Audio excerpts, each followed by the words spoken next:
자, 첫 소식은 TV조선 단독으로 취재한 이찬진 금융감독원장 관련 내용으로 시작하겠습니다. 다주택자 내로남불 논란이 있었고 또 딸에게 증여하겠다던 그 아빠 찬스도 있었고 호가 조정하는 그 논란도 있었고 정말 끊임없이 스텝이 꼬여왔던 이찬진 금감원장인데요. 결국 자신의 그 집 한 채를 팔아서 논란이 종식되는가 싶었는데 그게 아니었습니다. 또 과거 행적이 논란이 되고 있습니다. 그간 풀리지 않았던 의문이 하나 있었잖아요. 왜 하필 같은 단지 내에 아파트를 두 채나 보유하고 있었을까? 바로 이 부분이었는데 그 실마리가 될 만한 힌트를 저희 TV조선이 찾았습니다. 자, 다름 아닌 동대표 출마였는데요. 자, 저희 TV조선 단독 취재 지금부터 전해드리겠습니다. 관련 리포트부터 보고 이야기 시작하겠습니다. 2년 전 아파트 동대표 선거 출마 당시 이찬진 금융감독원장의 후보자 확정 공고문입니다. 자필로 쓴 직업란엔 변호사로 기재돼 있습니다. 아내와 공동 명의로 같은 단지 내 아파트를 한 채 더 사들인 뒤 동대표 선거에 출마한 겁니다. 그런데 선거를 앞두고 일부 선거관리위원 임기를 둘러싼 소송전이 벌어졌습니다. 이찬진 부인하고 당시 그 선거관리위원 했던 사람은 거의 한 몸처럼 움직이고요. 이 원장 부부와 가깝게 지내던 선관위원 2명이 임기 연장 문제를 놓고 입주자 대표회의와 법정 공방을 벌인 건데 세 차례 소송에서 선관위원들은 패소했고 이 원장이 출마했던 동대표 선거도 무효화됐습니다. 당시 선관위원 측 변호인들은 모두 이찬진 원장이 소속된 법률사무소 구성원이었는데 수임료도 받지 않고 무료 변론한 것으로 확인됐습니다. 제가 수임료 아무것도 드린 게 없어요. 그분들을 봉사해 주신 거예요. 주민들 사이에선 당시 법원장 출신 변호사까지 동원한 소송 갑질이었다는 비판 목소리가 나왔습니다. 계약 못할 줄 알고 한번 죽어가라 하는 생각을 정말 갑질이었던 것 같아요. 일각에선 지은 지 30년 된 아파트 재건축을 둘러싼 주도권 다툼이라는 해석도 나왔지만 이 원장은 이와 관련해 답변하지 않았습니다. TV조선 정민진입니다. 동대표 후보자 확정 공고문 보여드리겠습니다. 우리 흔히들 볼 수 있는 내용인데 저런 확정 공고문이 확보가 됐습니다. 동대표자 후보 확정 공고, 성명 이찬진, 주소 서울시 서초구 우면동, 자신 아파트 썼겠죠. 직위도 이제 변호사라고 써놨습니다. 자, 2년 전 동대표 후보에 이찬진 금감원장이 지원했던 내용입니다. 물론 뭐 동대표 선거 누구나 나갈 수 있고요. 그리고 뭐 다 할 수 있는데 금융감독원장이 과거에 왜 동대표 자리를 노렸을까? 혹시 아파트 두 채를 시간 순서상 봤을 때 아파트를 추가 구매하고 난 이후에 동대표 출마를 했던데 혹시 아파트 두 채를 구매한 이유가 동대표에서 유리한 포지션을 잡기 위한 것이었을까? 뭐 이런 궁금증도 나오고 있습니다. 어떻게 좀 보셨습니까, 그러면? 글쎄, 궁금증은 있죠. 예를 들어서 자, 우리 아파트 저기야 뭐 이렇게 대단지는 아닙니다. 네. 그냥 중간 정도 규모인데 거기에서 우리 아파트에 두 채를 가지고 있는 사람이 동대표에 나왔다 그러면 이제 그 주민들이 조금 더 호감을 가질 가능성은 좀 있다고는 봅니다. 그러나 이제 그걸 노리고서 한 채를 더 샀다 이렇게 얘기하기에는 네. 좀 뭐 직접적인 연결 단정하기는 좀 어려운 상황이 아닌가. 본인도 사실은 그 다른 것 같은 걸 보관하기 위한 장소로 한 채를 더 샀다. 창고 같은 격으로 이렇게 얘기를 하기 때문에 그거는 뭐 검증을 해봐야 되지만 네. 적어도 그 우면동의 두 채의 아파트를 가지고 그리고 이제 동대표 선거에 실제 출마를 했었고 네. 라고 그러면 그 연관성을 한번 따져볼 동기는 충분하다. 이렇게 생각이 듭니다. 김관삼 변호사님 어떻게 보셨습니까? 일단 우리가 보통 이제 재건축 아파트가 될 가능성이 크면 이제 아파트가 굉장히 노후화되어 있죠. 네. 뭐 몇십 년 된 아파트니까 그 두 채를 샀다는 것은 아마 재건축이 되면 굉장히 많이 오를 것이다. 그래서 한 채 샀다가 한 채를 더 사면 이제 네. 돈을 더 벌 수 있다는 생각을 했겠죠. 그리고 나서 사서 보니까 재건축도 하면 내가 직접 동대표 해가지고 네. 이걸 추진하면 뭔가 좋겠다는 생각을 했던 것 같아요. 그래서 일반적으로 입주자 대표, 동대표 이런 거에는 변호사들이 저는 출마한 경우를 거의 못 봤습니다. 그렇군요. 이게 이제 은퇴하신 분들이 많이 있고 네. 이제 최근에 대해서는 또 젊으신 직장 다니신 분들도 많이 출마를 해요. 그런데 이제 변호사 업무하면서 굉장히 바빴을 텐데 네. 왜 출마를 했을까? 사실 이제 재건축이랄지 재개발과 관련해서는 굉장히 많은 이권이 개입이 할 수 있는 여지가 있고 네. 그렇다고 한다면 그 바쁜 와중에서 왜 출마를 했을까를 생각해 보면 네. 뭔가 자기 주도로 네. 뭔가 재건축을 하겠다 이제 그런 생각인 것 같아요. 네. 근데 재건축을 하면 또 이게 법률 수요가 굉장히 많습니다. 그래서 재건축 재개발과 관련해서는 뭐 철거랄지 뭐 여러 가지 굉장히 많은 사업적인 것이 얽히고 설켜 있거든요. 그러다 보니까 나중에 이제 재건축 재개발하게 되면 이제 조합장자를 두고 네. 엄청나게 이제 선거제 많이 치르죠. 그래서 아마 이제 그런 걸 염두에 둔 것이 아닌가 싶습니다. 알겠습니다. 자, 지난 국감장에서는 이찬진 금감원장의 아파트 두 채의 용처를 묻는 질문이 나왔었죠. 그때 어떻게 얘기했는지 다시 한번 보겠습니다. 정작 본인은 강남에 같은 아파트 단지 내 두 채를 떡하니 소유하고 있습니다. 실거주를 하고 있습니다. 원래는 그 짐을 보관했다는데 지금은 그 누가 살고 있습니까? 사용하고 있습니다. 그러니까 예. 아파트 두 채를 쓰고 있습니다. 지금 실제로. 아파트 두 채 보유는 다주택입니까 아닙니까? 조속히 처리하겠습니다. 네. 뭘 처리해? 다주택 처리를 할 겁니다. 네. 한두 달 내에 정리를 할 예정입니다.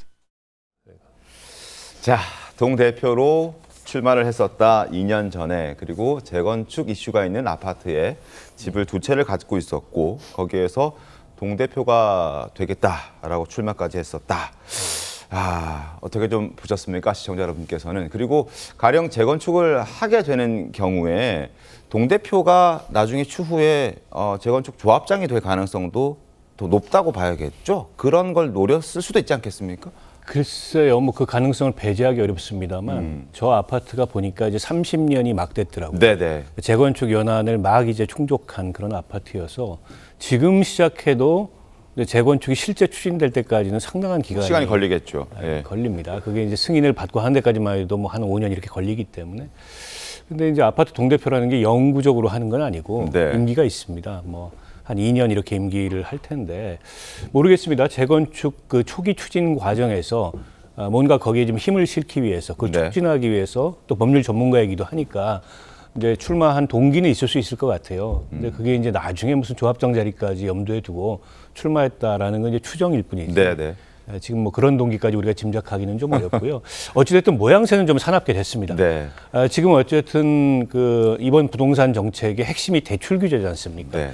근데 대출 규제는 이제 금융감독기관의 업무고 그 업무를 주무로 하고 있는 기관의 장이 저렇게 다주택을 보유한 것을 넘어서서 또 재건축 추진과 연관이 있어 보이는 네. 뭐 그 동대표 출마도 하고 그 과정에 소송전도 있고 기타 여러 부동산도 또 소유하고 있고 이런 게 모양새가 안 좋죠.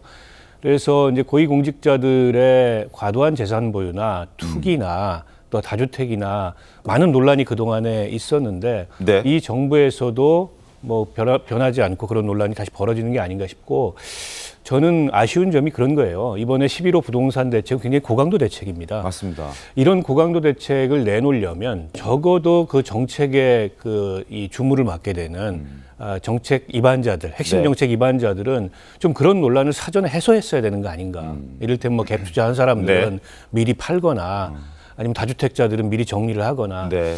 그렇지 않고서 이게 늘 상대적 박탈감을 부르는데 이런 정책을 내놓으면 논란이 계속 커지는 것 같아요. 그래서 정책의 본질과는 조금 동떨어진 논란들이 계속 확산되고 있어서 별로 좋지 않아 보입니다. 알겠습니다. 자, 그리고 재건축 이슈가 어떻게 될지는 좀 지켜봐야 될 문제이긴 합니다만 동대표 선거에 출마한 건 팩트이고 그리고 동대표의 선거에서 이제 뽑히기 위해서 이찬진 금감원장이 여러 노력들을 한 흔적도 확인을 할 수 있었습니다. 동료 변호사들까지 동원해서 소송전을 벌였다는 내용도 있습니다. 선거관리위원들이 있었고 입주자 대표 관리 사무소 측이 있었는데 이찬진 금감원장 측은 이제 선거관리위원 측의 편을 들어주는 소송전에 업무 대리를 맡았던 겁니다. 선거 업무 방해 금지, 가처분 이의 신청 등 3차례 소송전이 있었습니다. 물론 모두 다 패소했다라는 얘기도 지금 전해지고 있는데 이찬진 금감원장이 소속되어 있는 그 로펌의 직원들이 이 소송전에 법률 대리인으로 참여했다라는 이야기가 지금 나오고 있고요. 그리고 상대 측이었던 아파트 입주자 대표 관리사무소 측에서는 굉장히 당시에 그 마음의 상처가 컸던 것 같습니다. 어떤 얘기들이 나왔는지 목소리 한번 들어보시죠. 이찬진 부인하고 당시 그 선거관리위원 했던 사람은 거의 한 몸처럼 움직이고요. 계획 못할 줄 알고 한번 죽어가라 하는 생각을 정말 갑질이었던 것 같아요. 자, 저런 목소리가 들립니다. 한번 죽어봐라 하는 생각으로 정말 갑질이었다라는 당시 입주자 대표회의 관계자의 목소리를 확인할 수 있었는데요. 조기현 변호사님, 이건 어떻게 좀 봐야겠습니까? 주로 아파트 집값 건물에서 네. 이런 분쟁이 종종 있습니다. 그러니까 이게 입주자 대표자 회의 같은 경우에 이 정책 그 관리하는 예산도 있고요. 네. 여러 가지 아파트 단지에 따라서 수익 사업도 있고 그렇다 보니까 그 권한을 이용해서 여러 가지 문제가 발생되기도 하고요. 네. 그걸 개선하기 위해서 또 반대 세력이 형성되기도 합니다. 그 과정이 아니었나 싶습니다. 네. 재건축 문제 아까 얘기 나왔는데요. 30년의 연한을 오래 채웠다 뿐이지 재건축과 관련된 그 당시에 그 아파트 단지 관련돼서 추진된다는 얘기조차 없을 때였기 때문에 네. 2년 전까지 뭐 재건축을 향후 언제가 될지 모르는 재건축을 염두에 두고 그곳에서 어떤 뭐 유리한 자리를 차지하게 한 건 아닌 것으로 보이고 종종 있는 아파트 단지 내 분쟁의 과정이었던 것으로 보이고 네. 선관위원 측이 아마 이찬진 금감원장과 관계가 있는 분들이 있는 것 같아요. 네네. 그러면 이런 경우에 보통 단지 내 가까운 변호사가 있으면 동대표 해달라고 합니다. 네. 와가지고 좀 도와주고 뭐 실제 뭐 진위 관계 누가 어떤 잘못을 했는지는 모르겠지만 입주자 대표 측이 네. 이러이러한 절차로 동대표 선거 관리를 절차적으로 문제가 있게 관리하고 있고 기존에 이제 뭐 어떤 했던 일들에 대해서 어떠할 목적으로 이러고 있으니 네. 선거 관리 지금 절차 과정에서 문제가 있는 것부터 해서 네. 새롭게 입주자 대표회를 구성해야 된다 이런 요구를 했을 것이고 그래서 오래 거주했던 이찬진 금감원장이 그럼 뭐 내가 도와줄게 이런 정도였을 가능성이 매우 높습니다. 그러니까 여기에 아주 뭐 구체적인 어떤 다른 이해관계라든가 뭐 재건축 이슈를 주도하기 위한 거라든가 네. 지금 해석 가능한 여러 가지 얘기들을 할 수는 있지만 네. 그렇게까지 여러 가지 거대하고 뭐 중요한 어떤 경제적 이해를 개입시킨 네. 행위까지는 저는 그렇게 보이지는 않습니다. 알겠습니다. 어떤 변호인들이 이 소송전에 합류를 했었는지 한번 보여드리겠습니다. 자, 이찬진 금감원장이 변호사 시절에 함께 근무했던 변호사들이 여기에 이제 참여를 했는데 가정법원장 출신의 유모 변호사가 있었고요. 그리고 구로용지 사건 변호를 맡았었던 김모 변호사도 여기에 참여를 했습니다. 그래서 선거관리위원들 측에 서서 법률 대리인을 했었고 3차례 소송에서 다 패소했다라는 것도 전해지고 있습니다. 그리고 이런 뉴스를 저희 어제 단독 뉴스가 나간 이후에 아마 많은 분들도 뉴스를 접하셨을 텐데 한동훈 전 대표도 이 뉴스를 봤나 봅니다. 어떤 입장이 나왔는지 바로 보여드리겠습니다. 한동훈 전 대표의 SNS 내용에 이런 내용들이 있습니다.